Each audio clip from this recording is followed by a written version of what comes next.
engineer type, so the first thing I wanted to do was kind of understand exactly how you do all grain brewing, home brewing. There's probably a lot of home brewers who are here that really understand it very well too.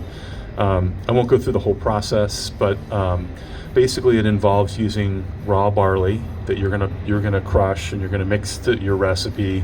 You're gonna add in a variety of different hops, which nowadays you can buy as a home brewer. And then you have a wide variety of liquid yeasts. And we're lucky in San Diego because we have White Labs that sells a wide variety of fantastic liquid yeast. There's other purveyors around the country too, but I grew up on White Labs. So I started homebrewing. I got really serious about it. Literally, I was homebrewing almost every weekend. And so the problem became, where do I put all the beer and how do I get rid of all the beer? And so I had a 3-car garage, and I took over one bay for the brewery.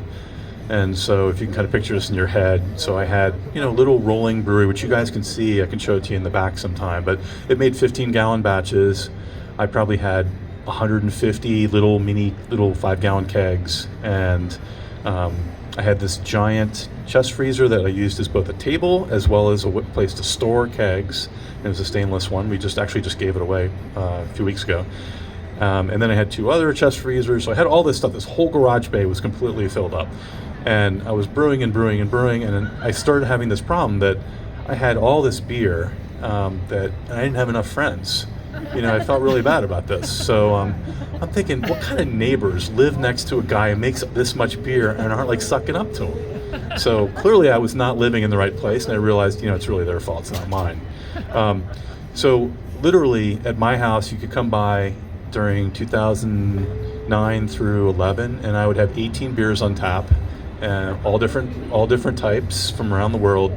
The reason I got to this, though, is I started brewing a lot of beer at home, and people would come over and go, "Oh my God, your beer is great! You're awesome! You're better than the local breweries. I would buy this." But you know what? Every home brewer hears that, and those people are called friends for a reason, right? So, as an engineer, I thought, well, it's amazing that you're saying all this stuff, but really, I need some objective feedback to see how I'm really doing. So I started doing competitions. Oh, I have a friend in the audience. Cheers. Cheers to you. Drink up. I think I will too. So I started doing competitions, and I studied to be a beer judge to kind of evaluate my beers more objectively. People laugh at beer. I used to wear my beer judge shirt out, and people would be like, "It's really funny, a beer judge. That sounds great." I'm like, it was really, really hard to pass this exam. It really was. The exam is ridiculous. So for a while, the 2 top rated, actually this is still true, the 2 highest rated professional brewers in San Diego are myself and Peter Zion of AleSmith. He's the owner of AleSmith, and he took the bar exam, and he said the BJCP exam trying to make master judge was harder than the bar exam, and I believe that. I'm an engineer, and I've done a lot of stuff in engineering, but that's not what this is about. And the exam was incredibly hard because in order to make master beer judge, you have to get an A on it. You can't get below an A. And you have to get an A on the tasting that goes with it. So you need 2 A's, and that's why there's not very many master beer judges.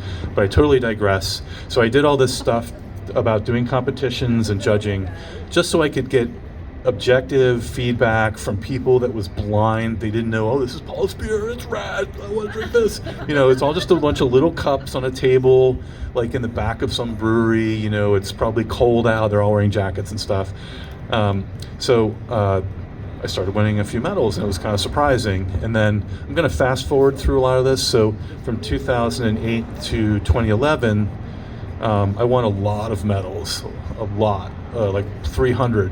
And I won the top home brewer in San Diego 3 times in a row, 3 years in a row, and the top home brewer in California, the only time I tried to win it. And then I accidentally won the top home brewer in the world. And it was accidental because at the biggest competition in the world, every local club tries to win the top club in the world by winning the most medals for your club. And I was the lead brewer at the time for my club. And so my goal was to win as many medals to get our club count up. But there's also this other award that's the most medals by any individual, and I accidentally won that. So that's kind of a problem, because when that happens, then your friends come up and go, "Yeah, your beers are great. What are you going to do now?" And I'm like, what do you mean? What are you going to do now that you're the top home brewer on the planet. And I said, well, I'm going after those Martians. And they didn't really buy that, and I guess I didn't either. And it was weird. I'm sitting at work, I'm an engineer, and my phone started ringing, and I was getting calls from landlords that own buildings, and they said, hey, this craft beer thing is taken off. You interested in partnering with me? I'll get you your space. You be my partner, and well, you can brew in it. I make a lot of money as an engineer, and I know brewers they make not much. They deserve a lot more than they get, for sure. So it was a little hard. That was a hard decision, even though that was my life dream, was to open a brewery. So I'm getting choked up, so I'm going to have a beer. We'll drink with you. So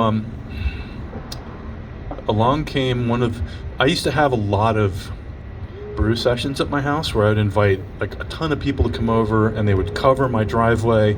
I had these gnarly 8-way hose splitters to cool everyone's beers.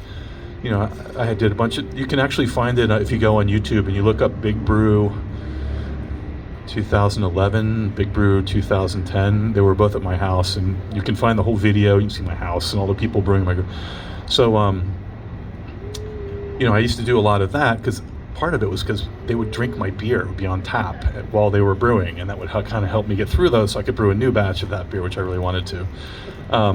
So some of the brewers that I hung out with, were really good friends. And one guy who lived in Encinitas used to come over, and he didn't really brew at my house, but he brought good beer over, which not every home brewer that brings beer over is bringing good beer. But and his name's Guy, and he gave me a call, and he's like, hey, you won. He was actually at the National Homebrewers Conference when I won. In fact, we were roommates the year I won the whole thing. But he's like, maybe it's time to open a brewery. Maybe the two of us could open a brewery together. And I thought about it for a while, and then thought, I'd like to do it with Guy. That'd be cool. And within 2 months, we raised all the money to open Rip Current in San Marcos, which is where you are. That may sound kind of amazing that we literally had one investor meeting, and they both said, we're in. And it was like, oh, okay, I guess we're doing this thing, huh? Most other breweries took a while. They probably thought it through a lot more, and there were some trade-offs to that. The more you think about it, your business plan before you open, that's a good thing. The more that you've kind of negotiated roles and responsibilities for people, that's a good thing. But at the time, craft beer was taking off. We knew we wanted to do it. The group was kind of all friends. I didn't really know the two investors as well as he did. So we got Rip Current funded on 11/5/2011. Kind of remember that date. And then we had to, of course, figure out what are we going to call this thing. And a little trivia that none of you will probably remember unless you watch this video later. The original name of Rip Current was Rampage Brewing Company. And we spent, 2 hours brainstorming while drinking, of course. Did I mention I had a lot of homebrew? So we were all drinking and going, hey, what about blah? And we would look it up. Nope, that's taken. Or, hey, we can't get that. You can't get that URL or whatever. So we eventually came up with Rampage Brewing Company, and we went through this whole thing where we put out bids for logos. And these are things you got to think about when you're opening a business: is can you get the right URL? Can you get a nice logo? What's going to be the theme of what your products are going to be called? All those kind of things. So we were going to have I hate to call it a pirate theme, but it was kind of like that. The logo had a pirate ship on it. It was pretty cool. That wasn't just between us. Don't tell anybody.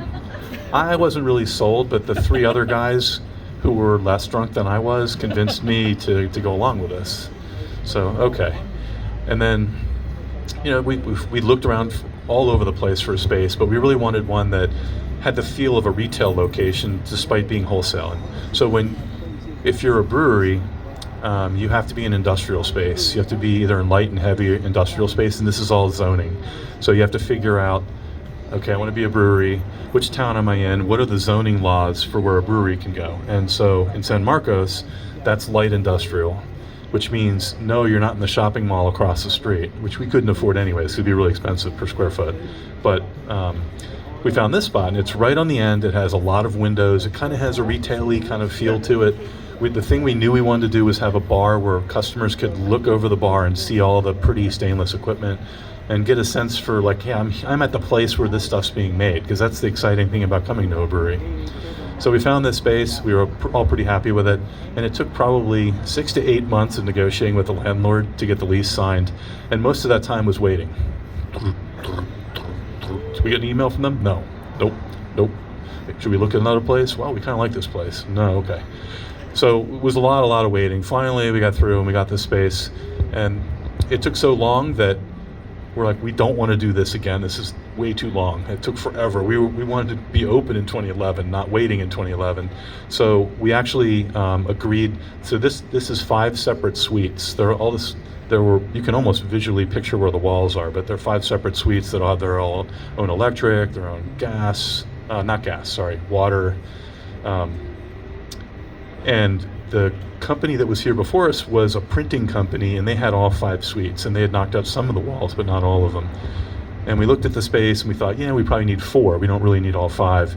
And then we were like, do we really want to go through this again when we have to expand in 6 months to get another suite? So we just went ahead and bought an extra suite. And that ended up being a godsend because we needed that space probably 6 to 8 months later when we bought a big cold room. So we opened on December 5th of 2012, and December 5th is famous for one reason, and I'm sure no one knows that. Anyone know what December 5th is famous for besides our opening? It's Walt Disney's birthday.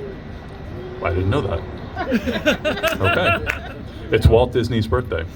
I was going to say something different, which is it was the date that Prohibition was repealed, a long time ago, back in the 30s. Not many of us are still around. I remember it vividly. I was really thirsty, but many of you probably don't. So December 5th, and we did what we called the soft opening, which meant we didn't tell anyone that we were opening. We literally just opened the doors and just was curious who to show up.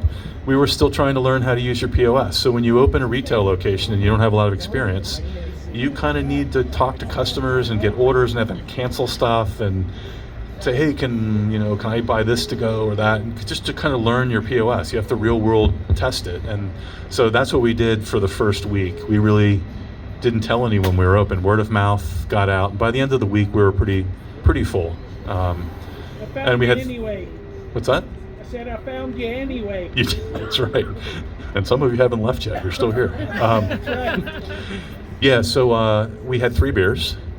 Were you around for 3 beers? I was. Okay. So we had 3 beers, and the beer that you loved the most was not in the first 3. You had a red that was really good, which you haven't made in years. So we had Barrier Reef Nut Brown, Takeoff. We had Paddling Out Pale Ale. And what was the third one? Wow, have I already forgotten that? Time flies.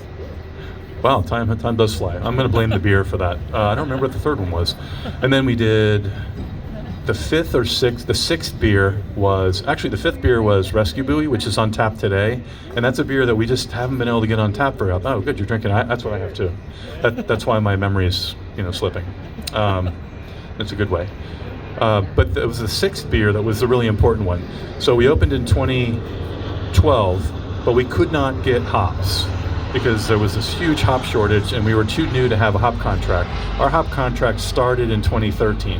So as soon as our 2013 hops became available, we made this beer called Lupulin Lost, which has been our bestseller. One or two of you may have had it. It's always been our bestseller since the first batch in every format we've put it in. And it was a favorite at my home brewery too. It was called Lupulin Lost there too. So we started off with just a couple of beers, and we appreciated the patience of people while we built the lineup up. We have 20 taps here in San Marcos from day one, and we got to about 10 after about a year. It was hard to build it up. So probably about 16 months later, we were able to fill 18 taps, which was great, because one, we wanted to save for CO2 for growler fills anyway, so that worked out pretty well. So a lot of new breweries go through this. They have to open because, as I just mentioned, we got our funding in, what was it, 11/5/11, and we didn't open until 12/5/12.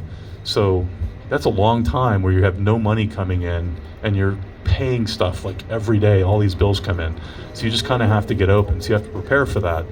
So you're probably, as a new business, you're going to find that you're going to have to open a little bit sooner than you really want to. If you're like a brewery where, you're building up a product that you want to sell to a lot of people.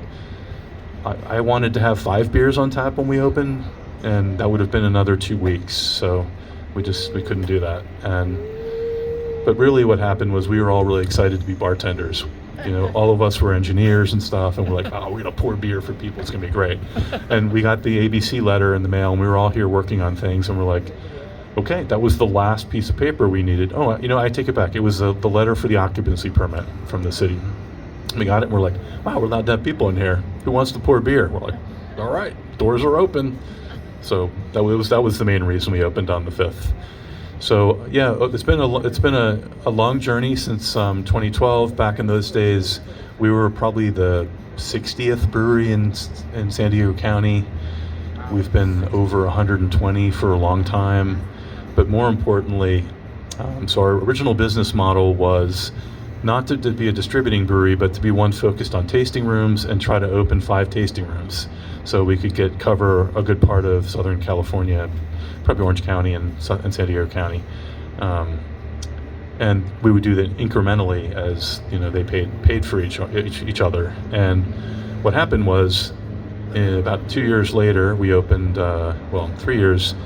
We opened a location in North Park, which is a restaurant and tasting room, and had a lot more money invested in the tasting room part, so it's a little fancier than we have here, but they don't get to see the pretty stainless steel that we have up here. But a lot of other breweries opened, and a lot of other secondary, tertiary, cinquiary, whatever you want to say, the 5th one, opened. So suddenly there was a big boom, and there was a lot of supply for a demand curve that really wasn't going up super fast. In other words, you guys just weren't drinking enough. So we were able to easily keep up with supplying. Speak for yourself. And now we're trying to keep up. Not for lack of trying. So the beer market in San Diego has been very interesting. It's changed a lot. Because of that, you have to look at other ways to sell your beer.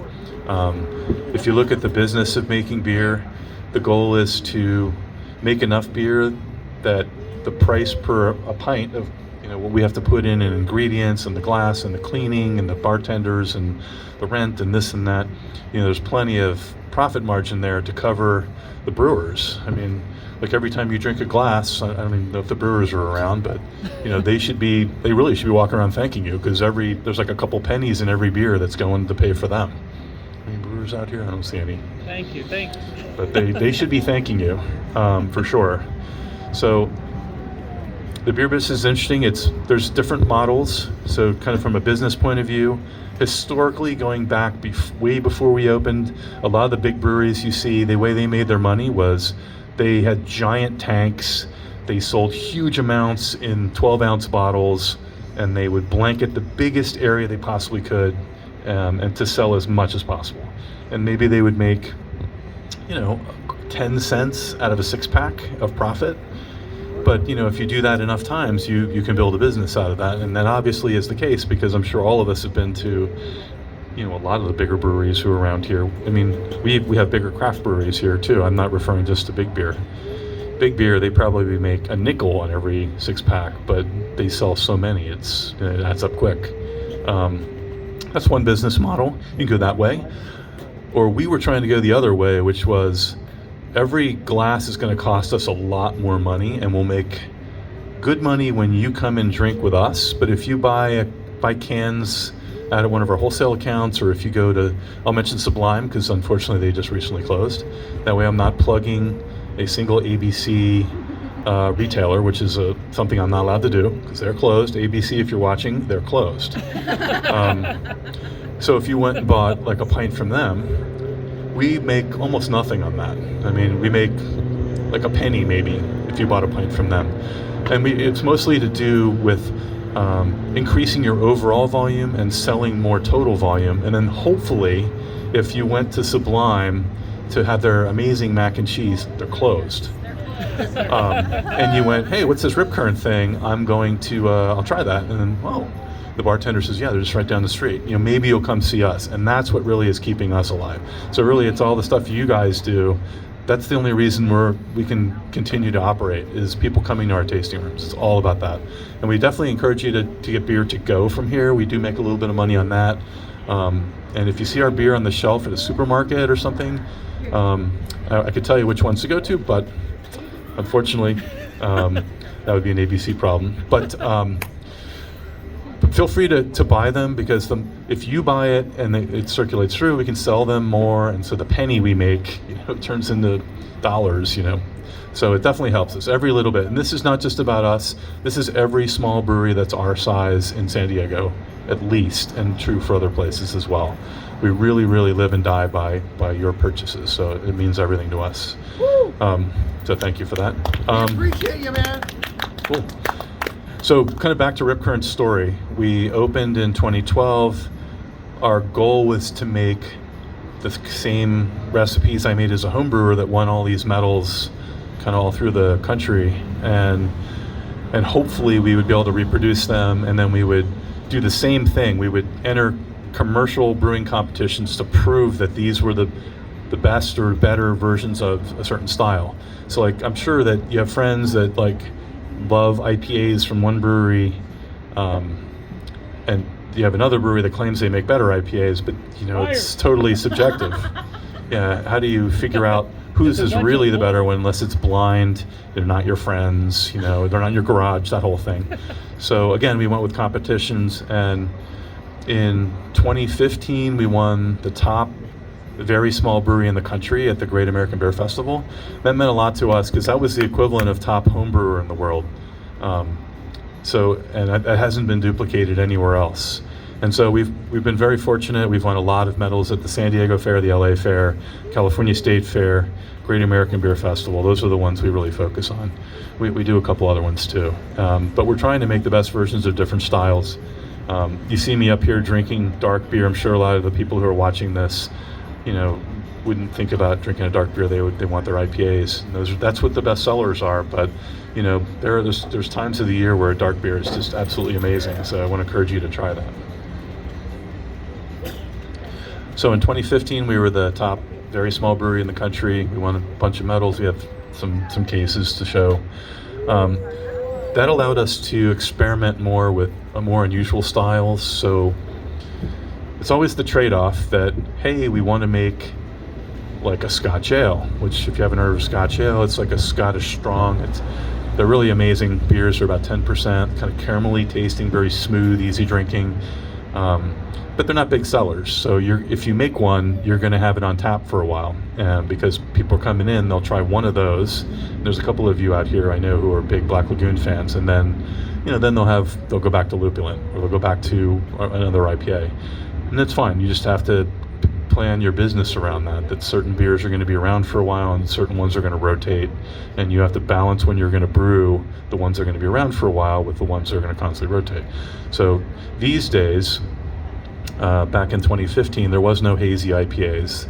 Those were mistakes, and the reason that they were mistakes or bad breweries were making hazy IPAs, because the stuff that makes it hazy is a protein matrix, and that's also the thing that causes beer to stale really quickly. So hazy IPAs from the 2015 days, and now really, but in the 2015 days, that those proteins, if you leave them warm for a short period of time, you're going to get quickly develop staling compounds, and you'll get wet cardboard kind of taste to them, and ugh. So breweries spent lots and lots and lots of money to filter all that stuff out, make it brilliantly clear, so when they put it on the can and it sits warm on the shelf at your favorite retailer, it'll have the least chance of having gone bad. But then, 2016 or 2017, this brewery called Heady Topper in Vermont pioneered this new beer style, which was an IPA, but it was lower in bitterness, but not as low as they are now. And it was full of protein, and it made it really snow globy looking, but it was really fruity. And the thinking was that as brewers, we know when we're in the back drinking out of the tanks, we have the benefit of, we can taste the beer all through the process. And usually the beer tastes the most fruity right after the last dry hop addition, which is when you're throwing hops into the tank. right before it goes through the clarification process, and then it's carbonated. We always just love, like, oh, I'm gonna have a pint of that one off the bright tank, or I'm gonna have a pint of that one off the fermenter. And you sip it and it's really juicy and tasty, but kind of has that orange juice sort of character to it because it's very pulpy. I think the thinking was that, hey, we should have a beer that's finished and carbonated that has that kind of quality. And so the hazy IPA revolution started on the East Coast, and it eventually spread across the US, and a lot of brewers at the time rejected that, and like, this is a fluke. We spent all this time and money and effort to not have that, but consumers demanded it, and here it is. So we make hazy IPAs. We have a hazy double IPA and a hazy regular IPA right now. We're going to be releasing another one, I believe, in a week or so. And they sell well, and they have, over time, they've moved from being a West Coast style IPA that has not been filtered, so it still has all the hop stuff in it. It's called Trub. To being much lower in bitterness, to kind of let the juiciness of the hops show through without balancing it with bitterness. And that's a whole sidetrack on how that would really work. But that's made it more popular and more distinctive from a West Coast IPA. And so now they both coexist next to each other, and which is great, and their styles in competition recognizing hazies. So during the 2017-18, probably it's 2018, we started making them, and that's when that beer became very popular, along with some of our traditional beers. That's taken a couple of spots that used to be dark beers for us, but that's fine. People seem to be really loving it. 2018, 2019, the number of breweries in San Diego had really, really expanded. So you had to be innovative to find new revenue streams and how you're going to stay alive, really. We started canning our beer in 12-ounce cans in, I believe it was 2017. And that was a way so that people could take beer home and drink it in smaller volumes than the growlers, which are becoming popular. And we did sell some to like higher-end grocery stores and higher-end liquor stores, which we continue to do. And that was helping us keep our volume up and continue to sell while there was the explosion of number of breweries. So we're constantly looking for ways to innovate and stay on top of the beer scene and stay relevant. Some things we have coming up, I don't really consider innovating, but it's kind of staying relevant. We're going to be doing more 16-ounce cans instead of always doing 12-ounce cans. We're doing a lot more specialty beers, so in cans. So when you come in, it's true right now, if you go in, we have at least 3 specialty beers that are in the merchandiser that are not part of our 5 core lineup that we've had year-round for quite some time. And we find that that's a great way to to get our beer to people who want to take something to a party that's different. Maybe someone hasn't really had it before. It's like we have our Amber Mexican Lager in cans, which is great. It's something totally different. We have, of course, the hazy beers, and that's worked out really well. So we're going to continue to do things like that. Down in North Park, I mentioned earlier, we opened in 2015. That was a restaurant and a tasting room, and we always wanted to have beers from other breweries that we liked, as well as more variety. So in California, if you have a kitchen, you're allowed to, with a brewery license, if you have a kitchen, you're allowed to have guest beers and wines. So wines in California include grape wines, which we call wine, apple wines, which we call cider, honey wines, which we call mead. Those are all considered the same thing. So we try to always have those in North Park, as well as guest beers. And a lot of times, our goal was, when you come into our place, we want you to try something new, but we also want to have something that's in your wheelhouse that you're going to want to go back and have several of. And that's hard because we all like different things. And so in order to have by having guest beers, we could fill holes in our own personal lineup. So when you go down there, you'll find, like, there's a triple IPA maybe from one brewery when we don't have a triple IPA, or there's a certain sour that they might have down there that we don't have a sour present. So it's giving you more options. How am I doing on time? Doing okay. Great. Okay. So take us to 2020. There was some sort of thing that happened. I don't really remember what it was. I just remember people wearing masks. I think it was a bank robbery thing or something. I'm not really sure.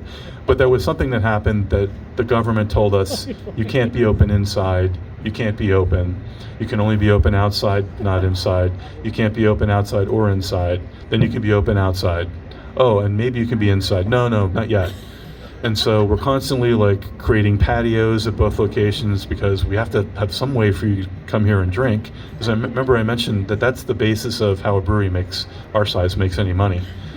If you're getting everything to go, we make a little bit, but that's not enough to sustain us. So we want to have you here.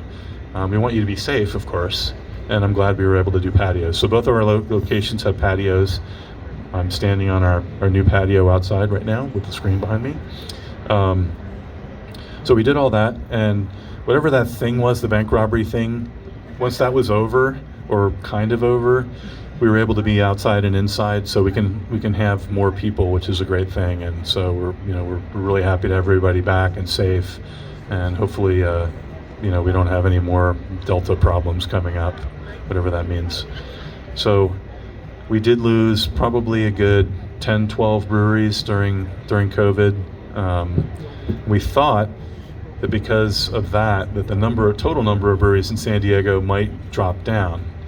But what we found was that there was a lot of people on the outside of the beer industry who were like dying to get in, and they just used that as an opportunity to take over those spots. Or there were places in what are called igniters, this is a San Diego thing, I believe, these are buildings that are owned by a landlord who partitions them into 2 or 3 spots. All of them have their own brewery, all of them have their own small tasting room, and it's designed for you to get in, establish your brand in a year or so, and then get out.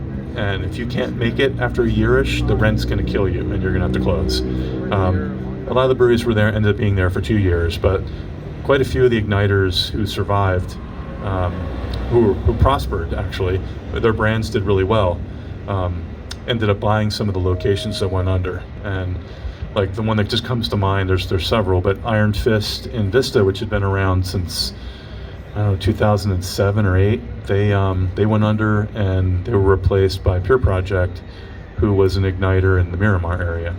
So I think the COVID death of a lot of small breweries actually were opportunities for some others that were waiting in the wings, and they had their brands kind of established. So I miss Iron Fist, but I do like having Pure Project up here too. So going forward, it's hard to be really sure. We're all kind of hoping that whatever caused the masks is not going to come back, and we're all going to be able to go closer to the way things were. Hopefully a little more safer and with our eyes open a little bit more than we were before that. We've noticed that a lot of the demand has come back. We're pretty close to where we were before COVID, if we're not a little above that now. And we're hoping for the best for the future. And we have a lot of more creative beers for you. We just bought a small tank about 6 months ago, which is something we've always wanted to do. It's if you look in the back, you can see they're not small, but they're taller than me, even with me on the stage. But we bought a really small one that's probably from the floor up is probably at my waist. And the reason we bought it was we have a lot of beer in barrels that we love, and we just want to get them to you faster. And it's just it's difficult to go through this whole process with a large tank. So what we want to do is start making more single barrel products available to you. And you should be excited about it if you like barrel aged beers. It's going to be a lot of fun. We're releasing one this Saturday, which is a coconut version of our Templeton Rye Barrel-Aged Rescue Buoy Imperial Stout. That's a lot of words.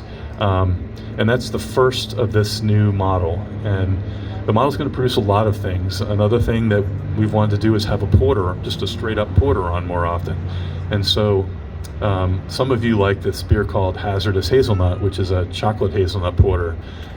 Having the small tank allows us to do a batch of the porter, and only part of it gets the hazelnuts and chocolate, and the other part will just be the base porter. So you'll be able to try what that tastes like right next to it. So those are just some general examples. There's going to be a lot of other ones. Like we might make a fruited beer, and you'll be able to try the regular beer without the fruit and the one with the fruited version. So a lot more variety and a lot more interesting things coming because of that tank. So we're excited about that. I think at this point that's kind of brought us to where we are. One thing that we did do in 2020 was we did a reboot of the ownership of Rip Current, and over the years there's been a lot of changes. I'm the only original owner left, and I was the founder and brewmaster here. We have a new set. There's 4 of us now who are kind of doing everything, and one of the reasons we did the change was we really wanted to have an owner here more often to talk to customers. So when you came in, there's a guy, Matthew, who's up here a lot. He has a long beard. If you haven't talked to him, you should talk to him. He put a real emphasis on having food here. As you can see, we have food over there. Trying to make it so that when you come here, we want to encourage you to eat because it's safer for driving after drinking, but also, if you eat a little more, you might stay for one more beer, and that would be cool. We wouldn't mind that, as long as you're safe. That's okay. So we're doing that. One of the other owners is focusing on North Park and working on that. So we have a lot of things going on and a lot of things in the works, and we're going to try to continue to innovate and grow. And once we get clear of COVID, hopefully you'll see a lot of little differences. So are there any questions for me? Yes. What was the hardest part about starting? Okay, the question was, what was the hardest part about starting? I kind of feel like our trip was not the standard one, because I won all those big awards I told you about, and people were coming to me offering to invest and create this company. So I'd kind of rather talk about what normally is. So I've helped a lot of other breweries who wanted to start. They're usually homebrewers who have some ideas. They really want to be in the beer industry. It's a lot of fun. They have all these things they want to do, but they don't have the capital to start a brewery. And so we spent about $650,000 to open Rip Current. And it sounds like a lot of money, but it's not crazy. But once you look at all the stainless steel back there, that eats up a good chunk of it. And you wouldn't believe whatever the little things cost. Everything just it's insane. So a lot of the people I would talk to, I tell them, look, you really shouldn't do this unless you can raise at least $600,000, probably $1 million in a lot of cases. That's a good number. And so they have to go through the process of putting together a very clear vision, a business plan that shows how they're going to produce the profits to make this work, and then they're going to have to get either angel investors or take loans out from banks in order to get the money. And then it's a risk. You're sweating it this first year. Are you going to make enough money to pay back all this stuff? Or if you have investors, are they going to get freaked out that growth is slower than you hoped it would, or maybe it's not. Maybe it's really, really fast. So we didn't really have a lot of trouble, but I know from a lot of other brewers who've tried to do this, it can be difficult. Yeah. Any other questions? Any chance of bringing back the paddling out pail or Bonzer? Okay, so it's a beer question. You had to invite the difficult one. Yeah, we've only done 2 pale ales in our history, and the reason is not that we don't like them, it's just they just don't sell like an IPA. So there was for a while this thing called a session IPA, and I don't want to digress from your question too much, but it was basically a pale ale that was more dry hopped, but because it had the letters IPA in it, people would be going, yeah, I'll have that IPA, even though the ABV was pale ale or lower. So the 2 pale ales we've ever made was Paddling Out Pale Ale, and the reason it was called Paddling Out was because our first time going out. I named it, so I'm proud of that because it was the first time going out. Bonzer was a New Zealand and Australian hopped pale ale, and they were both really good beers. Really liked them a lot. It's all based on sales data. We made Paddling Out Pale Ale I think 3 or 4 times, and then just kind of slowed down with it. But it's always possible, particularly Bonzer. I would think that it's possible we would make that again. But instead, we also did 3 different the Rider series, Tube Rider. I don't even remember all their names, but there were basically pale ales, but they had rye in them. And so they tasted a little bit different, but basically they were pale ales. And then the only other beer we've had that was basically a pale ale was called, oh boy. I've lost it. Yeah, I don't remember either. But we called it an IPA. It was a selfish question. I'll think about it. I'll come up with the name. And I really want to make that beer again because it was totally a pale ale, but it had more hops in it, but the ABV and all that. And we made it low gluten. And it didn't sell as well as it should have because it was a great beer. And the low gluten, you couldn't tell. But it had low gluten on the sign, and some people would go in and go, low gluten, I don't know if I want to pay for that because I know that this low gluten beer I've had in the past is really bad. So low gluten doesn't mean no gluten. No gluten beers, I don't know how anyone makes a good no gluten beer. I really don't. But low gluten is very easy, and there's a way to do it, and your beer can be just as good as a regular gluten. In fact, we have a beer called Rip Current Light on, which is pretty close to a pale ale. It's only 3.9%. It's actually low gluten. It's low calories. It's low ABV. So it's just low, but we dry hopped it with strata hops to make it almost more like a pale ale. So, yeah, you could try that. Pretty good. Going Off, that's it. I know if I didn't think about it. It was called Going Off IPA. So we may make that one again too. We've only done it once. Other questions, particularly beer questions, those are great. But if there's any businessy ones, those are good too. So Yes? a lot of breweries have disappeared because of coronavirus. What have you done differently? What have we done differently? Yeah. Okay, the question was a lot of breweries have gone under because of coronavirus. What do we do differently? Well, we don't put coronavirus in our beers, and I don't recommend that. So,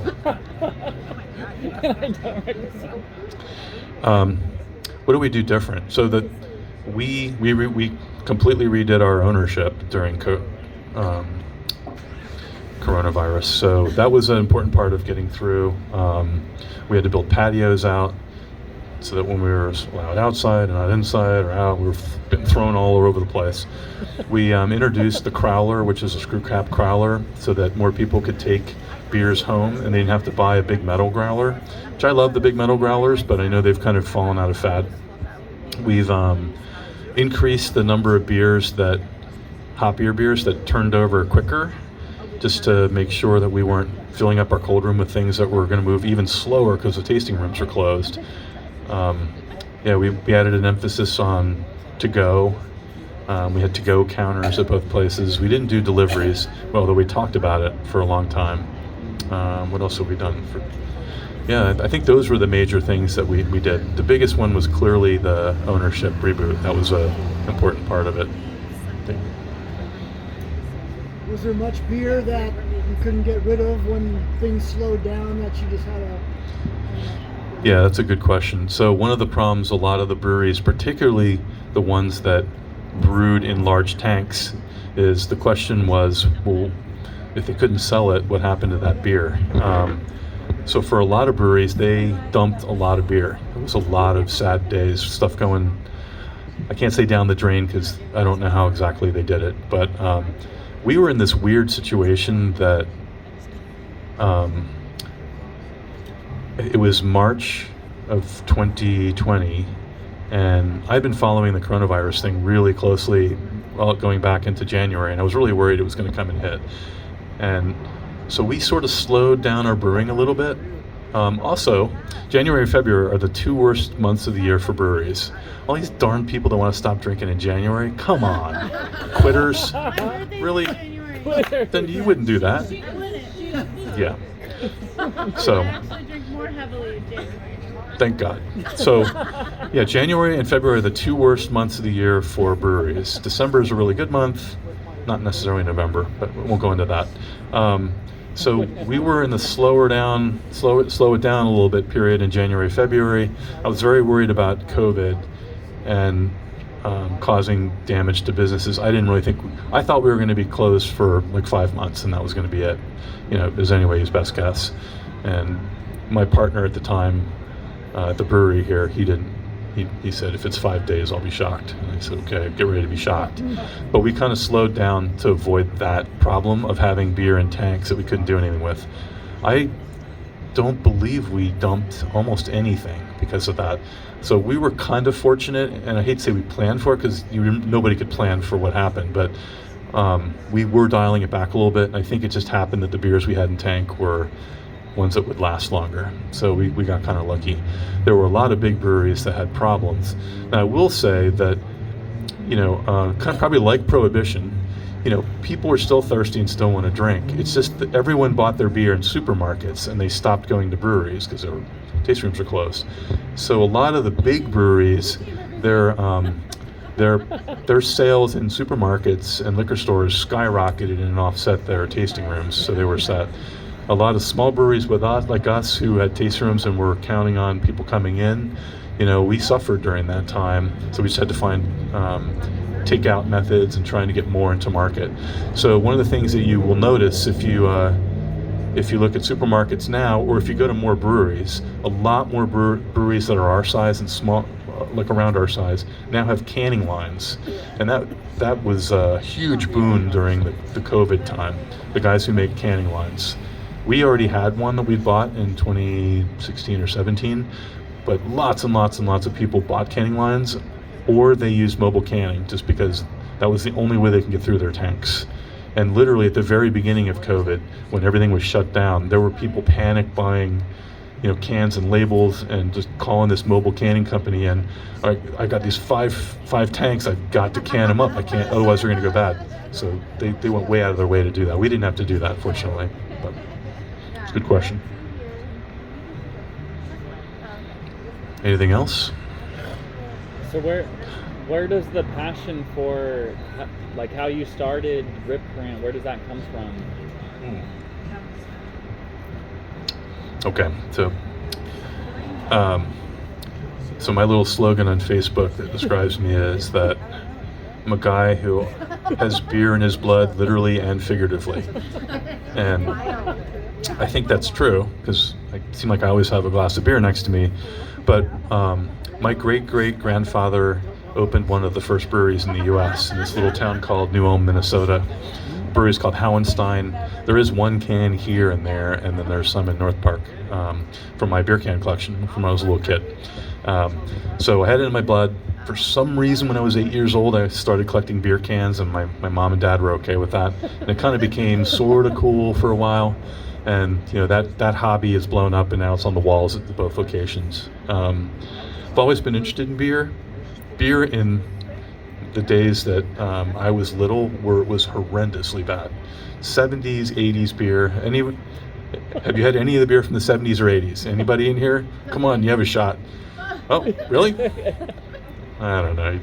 You're not old enough. Born in 76, so yeah. Okay, so you were 4. Sorry, I should have said. No, that's good. You didn't say legally. Oh, I wouldn't say that, because I had a lot of mine illegally. Wait a minute, I can't say that on the mic. We'll cut that part out. It was horrendous. It was so bad. So the number of breweries in the U.S. collapsed to like 80, and we have more than that just in San Diego County now. And the beers were just absolutely horrible. And so I found that I started drinking Canadian beer because it had more flavor to it, and I just didn't understand why I liked that better. And then I discovered a Belgian beer, and I was like, wow, this is beer? I can't believe this is beer. And I just realized that it was in my blood, that I like barley-based beverages and that are interesting. And so as time went by and the first craft beer revolution started in the 1990s, I got really, really interested. I used to go to the local brewery all the time. I started homebrewing, and it was just a passion. I don't know. I think it's genetic, and one thing led to another, and then, eventually I got into the brewing scene. So, how did you get a team around you? How did you get people around you to go for Rip Current? Yeah. So, I assume you mean by the investors, or do you? Okay. Yeah. Our path was a little unusual, just that I'd won the top homebrewer in the world. I just won the Sierra Nevada top homebrewer in California, and I was traveling for that. And I made a beer with Widmer Brothers that was nationally distributed, and just a bunch of that stuff all right before it was time to raise money. And so I had a bit of a beer resume, I guess, and I have some financial backgrounds, and I hadn't run a small business before, so they took a chance on all that. But I think what you look for when you're an angel is someone who's passionate about what they do. They're committed to what they do. They have a vision for how it's going to work. Ideally, they have a business plan that makes sense on the numbers. And I had some of that. And then I had a partner who was friends with the guys who were the angels. So it was just that group together.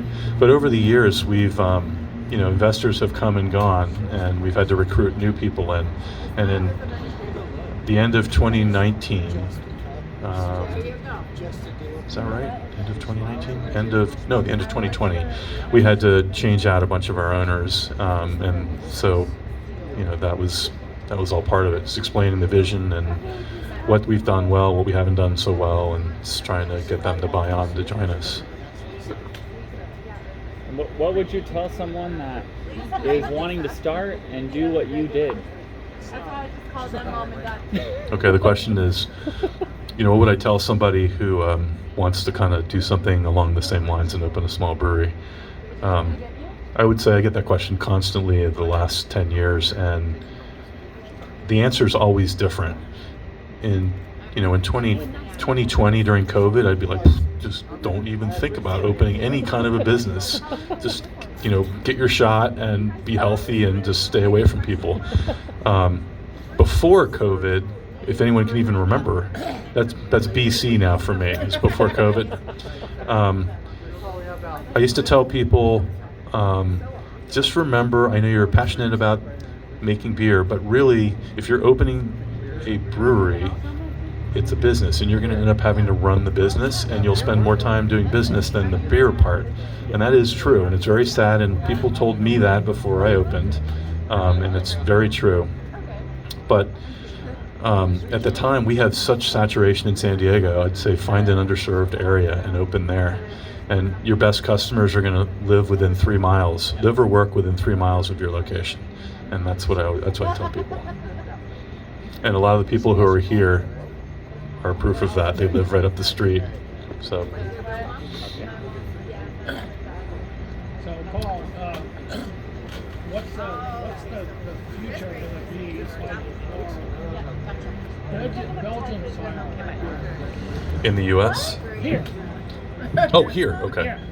I was going to say in Belgium, Belgian-style beers are going to be big. Yeah. Yeah. Okay? Another question.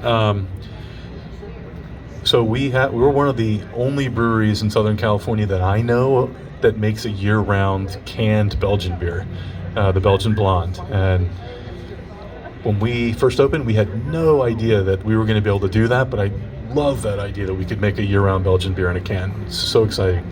Our Belgian Triple, which is on tap right now, is very popular, and it's higher ABV than the Blonde, and I want to keep making that. We found that the Belgian dark beers sell slower than the Belgian blonde beers, and that's just a perception thing. People look at it. So we'll make those less frequently. We made a Belgian dark strong called Dangerous Undertow, which we barrel aged. Barrel aged was on tap, and then we had it before that. We had it on tap, but we haven't made that in a long time. So I'm not expecting we'll make that soon.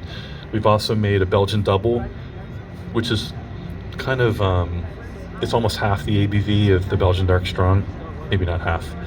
It's 10% versus 8%, so it's I guess 2% lower. That sold a little bit better, so we'll probably make that again. We have a Belgian table beer which we've made once, and we were all disappointed. It sold really slowly. It was like 4.5%, but it was really tasty. So we've never made a Belgian quad. Be fun to make that sometime. We're not into Belgio-American beers like Belgian IPAs and stuff.